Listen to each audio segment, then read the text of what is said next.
What's up, guys? Thomas Mott here. Welcome into the Thomas Mott Show on a Monday morning. It is officially the week of an Eagles football game. Yes, less than 6 days from now, we're going to jump into, of course, an actual Eagles football game. And so I thought, you know what?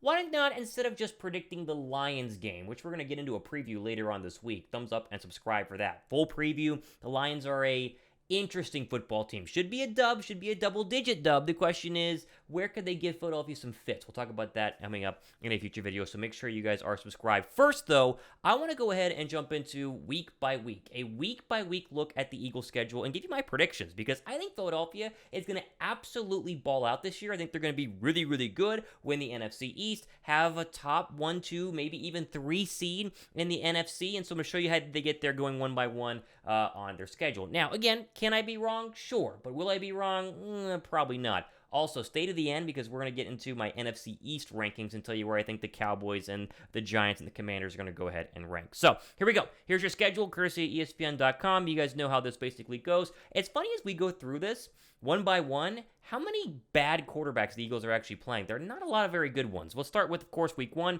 against the Detroit Lions. Again, a quick little sum up of each of the teams that's happening here.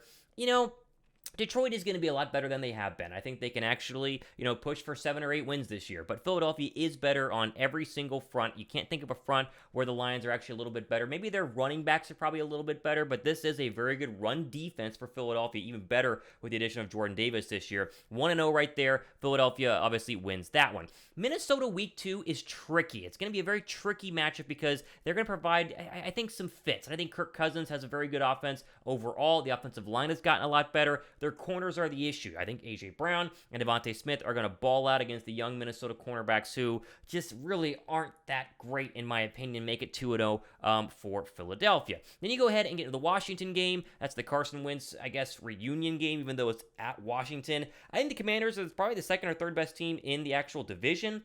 If Philadelphia's not going to lose that game, they win it. And again, listen, we're biased here, but those are 3, mediocre football teams. You go to Jacksonville or you're at home against Jacksonville, a game I will be at. I've got tickets for my roommate and I to go to that one in Philadelphia. They win that one. They are 4-0. Now, I'm not going to say that Philadelphia's going to win every single game. You got to find some losses, even on a, 11, 10, 12 win season. Their first loss comes at Arizona on the road on October 9th. I think that, as good as this football team is, maybe Kyler Murray running around causes them a couple of issues. Still no DeAndre Hopkins in this one. He's back the next week, but I do think Arizona's a solid football team. They're going to get beat up a little bit in the NFC West, so I think we're going to go ahead and still give them a win in this one, therefore a loss for Philadelphia. Now, Eagles come right back next week on the 16th against the Dallas Cowboys on Sunday Night Football. That needs to be a win. I mean, you don't want to start a little losing streak here. I think that they learn from the Arizona win. It kind of humbles them a little bit because they've beaten up on some bad teams in Detroit and Washington and Jacksonville. Then you flip right around and you show the Dallas Cowboys that you are not the best team in the national or in the NFC anymore. It's us. It's the Philadelphia Eagles. And I think Dallas very much so is going to take a big step back this year. Maybe not 6, 7 wins, but 100% could see them being at, 9 wins, maybe 8 wins. We'll talk about them more in a second. So you go into the bye week with just 1 loss. You are 5-1, feeling really good. And then you come back and play a pesky Pittsburgh Steelers team. Who knows who the quarterback is at this point? I think probably at this point, Kenny Pickett, because they feel very good about him. They love what they've seen so far out of Kenny Pickett. Still a win for Philadelphia. That gets them their 6th win of the season. Houston will for sure be a win. That one will be on Thursday night in Prime Video. I don't think there's anything special with Houston this year. Very much a rebuilding team overall. What is Davis Mills actually going to do? Another win for Philadelphia. They beat Washington again, and they are absolutely cruising up to this point into November with just 1 loss. They're the 1 seed at this point, and many people talk about them on national radio shows and national TV networks as being one of the favorites in the NFC. Then the schedule gets tricky after another Commander win, the Carson Wentz reunion on Monday night. Yes, they will sweep the Commanders this year. You get this little stretch. I think Indianapolis is 100% good in terms of their division. I think that Matt Ryan gives them a lot of excitement. I think you finally have a good quarterback there who's a lot more ball conservative than Carson Wentz was, because Wentz was just so terrible. I'm going to give the Eagles a loss, their 2nd of the year against the Colts, and I will flip right back around and say they're probably going to lose to the Green Bay Packers in Philadelphia on November 27. That's the game, obviously, right after Thanksgiving, and so Thanksgiving happens, Sunday Night Football, and then you go ahead and play Green Bay. A great test, though. That could be a 3-point loss, a 7-point loss. You're really going to know how good this defense is whenever you get to Green Bay, because, again, there aren't a lot of offenses here that are going to challenge you in every area of the actual, or every position group on the offense side of the football. Pittsburgh is good at receiver. They have a good running back, but the O-line's not that great. Quarterback's not that great, right? I mean, maybe the Cardinals, but the defense, lacks a little bit on the back end. Dallas has issues on the outside, on the offensive line. Like, all these teams have issues. I think Indianapolis and Green Bay are two big tests for Philadelphia. They lose both of those, but learn a lot from them.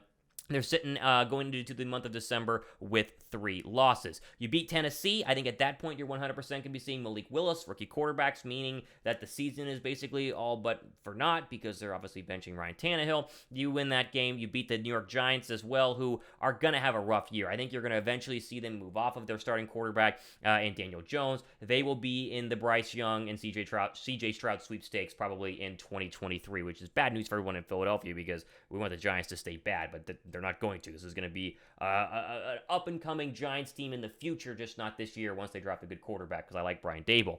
Chicago, I keep seeing that Chicago's a dark horse team, that Chicago's like, they're going to figure out Justin Fields, and now they got, the new coaching staff, and they have no receivers. Can you name a receiver on the Chicago Bears? Because I'm thinking right now, and unless there's an obvious one I'm not, I can't put it in my brain, I don't see it happening. I can't think of one. They're not that good. They beat the Bears.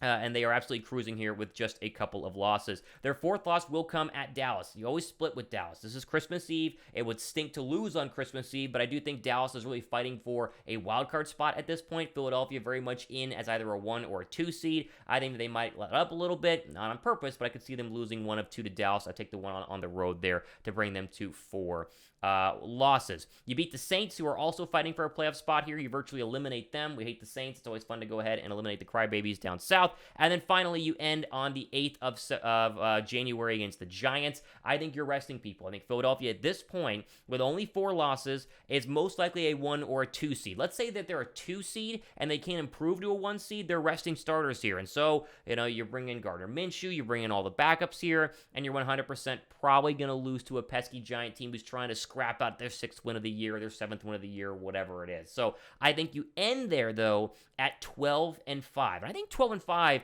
is an absolutely incredible season for Philadelphia. I think we got to understand that if they go 12-5 this year, we're all feeling really, really good about not only their playoff hopes, but also about Jalen Hurts. We talked about it a lot here on the Thomas Mott Show. So let's go 12-5 for Philadelphia going through all of those games. Sure, maybe you can, throw a loss in here and a win over there, but I do think that the majority of these games, Philadelphia will be favored in, especially towards the latter part of the year during that stretch of, you got to play the Giants and the Bears, just not very good football teams. Now, NFC East, I think we can talk about a little bit here. I don't want to get into actual, wins and losses for the rest of the teams, but I do think Dallas is your second-place team in the NFC East. I think they're looking at 9 wins as an absolute maximum. Is Dak Prescott good enough to win football games? Yes, he 100% is. Their offensive line has major question marks. They just signed Jason Peters to be a practice squad left tackle. Do they believe in their rookie this year? I don't know. On the outside, it's CeeDee Lamb and not a lot with Michael Gallup being injured. The running backs are interesting, but not as scary as Zeke once was. Defensive line, okay. Linebacker Micah Parsons on the outside, brushing the passer, sure. Trayvon Diggs is going to get torched a lot. I don't see a lot there. The Commanders are going to be pesky. Maybe you add a loss to Philadelphia to get them to 6 with 1 loss to the Commanders. That's a possibility because I do think Carson Wentz has games where he is good, but over the long term, I think they're going to realize Carson Wentz is not the guy. Remember, Taylor Heineke is the backup, and they could just revert back to him if all else fails. Finally, the Giants with the Commanders, 7 wins is where I go with the Commanders. I say 6 for the New York Football Giants. I think their schedule has some wins on there. I think that they have drafted really, really well with Evan Neal and Kayvon Thibodeau. But again, and Wan'Dale Robinson as well out of Kentucky. He's very, very fun. But I just don't think the quarterback takes them very far. I think they maybe get to 6 wins at the most. If not, it'll be 4 or 5. Dable will stay, but they'll get rid of Daniel Jones, probably draft somebody in the 2023 NFL draft. So there you go. What do we think? 12 wins for the Philadelphia Eagles. We went game by game. Do you feel confident in that? Do you like that? If you do, give the video a thumbs up. If not, where did I get it wrong, right? Which games do you have Philadelphia winning or losing? Just give me a record prediction down below in the comments section. I'm always open to interacting and seeing where you guys are at on this. Again, am I going to be 100% right in terms of which games they win and lose? Probably not, because you never know. It's the National Football League. They'll have some dumb win, some crazy, come from behind loss. Who knows? But I do think that 12 wins, maybe 11 is probably going to be the number right now for Philadelphia. And obviously, we're going to have full coverage here on the Thomas Mott Show of the Eagles season this year. So make sure you guys go down below and subscribe and stay tuned. Plenty more coming up this week, including my Eagles-Lions preview. We'll also have a video after the game as well to go ahead and break that down. So if you guys do enjoy the Philadelphia Eagles, you found my new channel, I welcome you to the Thomas Mott Show. Go down below and subscribe. We're focused on Philadelphia as well as the National Football League as a whole here on this show. All right, that is it for my, game-by-game schedule prediction. We'll see if I'm right or not. Make sure you guys go ahead and subscribe. We'll catch you guys in the next one.